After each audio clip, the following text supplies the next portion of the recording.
오늘 하나님 말씀은 시편 106편 1절에서 5절 말씀입니다. 할렐루야, 여호와께 감사하라. 그는 선하시며 그는 인자하심이 영원하심이로다. 누가 능히 여호와의 권능을 다 말하며 주께서 받으실 찬양을 다 선포하랴. 정의를 지키는 자들과 항상 공의를 행하는 자는 복이 있도다.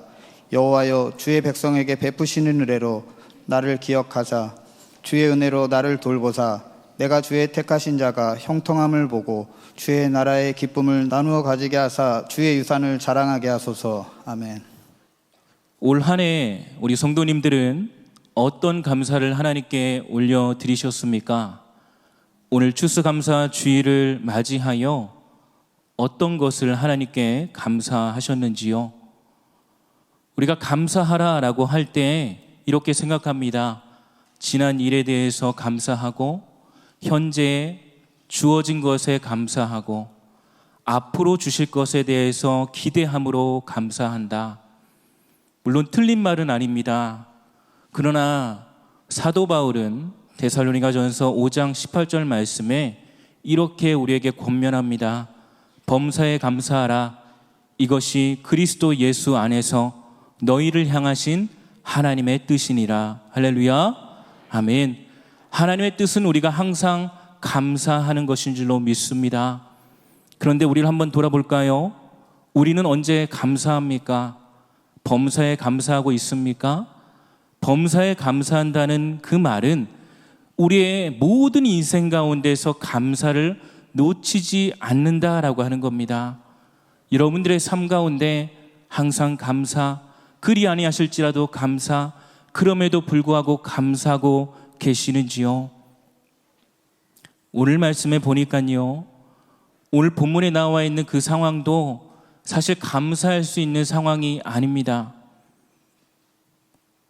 이스라엘 백성들이 출애굽 이후에 이제 민수기 이후에 대한 말씀을 오늘 말씀에 기록하고 있는데, 쉽게 말씀드리면 이제 바벨론의 포로로 잡혀갔을 때에 그때 시편 기자가 이 말씀을 기록했다라고 많은 성서학자들은 보고 있습니다.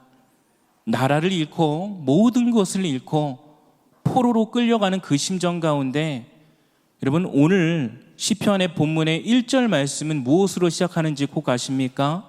할렐루야로 시작합니다. 할렐루야. 할렐루야로 시작하고 할렐루야로 끝나는 말씀, 바로 오늘의 말씀입니다. 여러분, 할렐루야가 무슨 뜻인가요? 하나님을 찬양합니다, 하나님께 영광을 돌립니다 라는 그런 고백입니다. 근데 여러분, 그 상황 가운데 어떻게 하나님을 찬양할 것이며 어떻게 하나님께 영광 돌릴 수가 있을까요?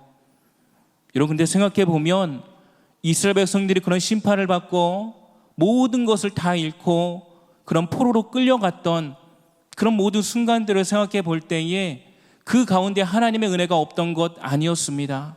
분명히 하나님의 은혜가 있었고, 그들이 깨달아 다시 돌아올 수 있는 기회가 얼마나 많이 있었는지 모릅니다.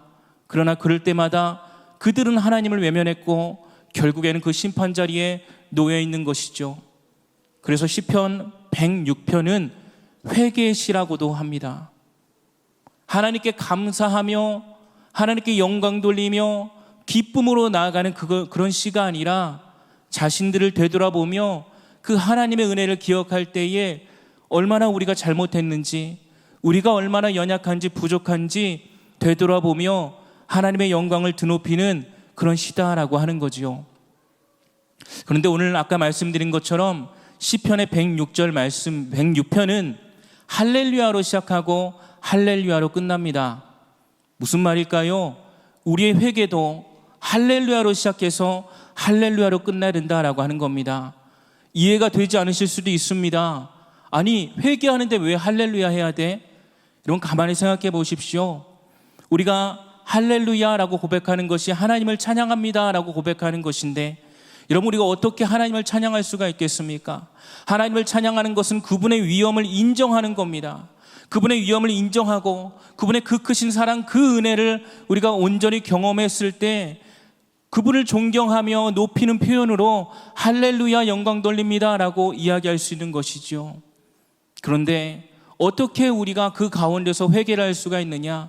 그 크신 하나님을 고백하면 높으신 하나님을 생각할 때에 반대로 한없이 낮고 부족하고 연약한 우리의 모습을 되돌아보게 된다라고 하는 겁니다. 그럴 때에 하나님의 크신 은혜에 감사하고 그 은혜에 감사하며 감격하며 하나님을 찬송하고 하나님을 높이는 그런 삶이 반복되어질 때에 진정 하나님이 기뻐하시는 그런 예배자, 기뻐하시는 예배, 하나님께서 받으시는 그런 찬양을 우리가 드릴 수 있는 줄로 믿습니다. 바라기는 우리 삶 가운데서 감사를 놓지 않기를 간절히 소망합니다. 왜 우리가 감사해야 됩니까? 왜 우리가 감사를 놓치지 않을 수 있습니까? 우리를 구원하시고 하나밖에 없는 그 아들을 십자가에 못 박혀 죽으신, 그런데 우리에게 대가를 바라지 않으셨습니다. 아무런 대가가 없고 아무런 조건이 없고 또한 우리의 공로로 인해서 주어진 것이 아닙니다. 오직 하나님의 선택이셨고 하나님의 사랑이었습니다. 그것을 믿음으로 우리는 은혜라고 고백합니다. 그 은혜가 우리 가운데 경험되어지고 그 은혜를 믿음으로 말미암아 날마다 하나님의 놀라우신 사랑을 경험하는 우리 성도들이라면 그 하나님의 은혜에 감사하여 오늘뿐만이 아니라 날마다 우리 삶 가운데 찬송이, 그 감사가, 그 영광이 하나님께만 올려드릴 수 있는 우리 모두 되시길 주님의 이름으로 간절히 축원드립니다. 기도하겠습니다.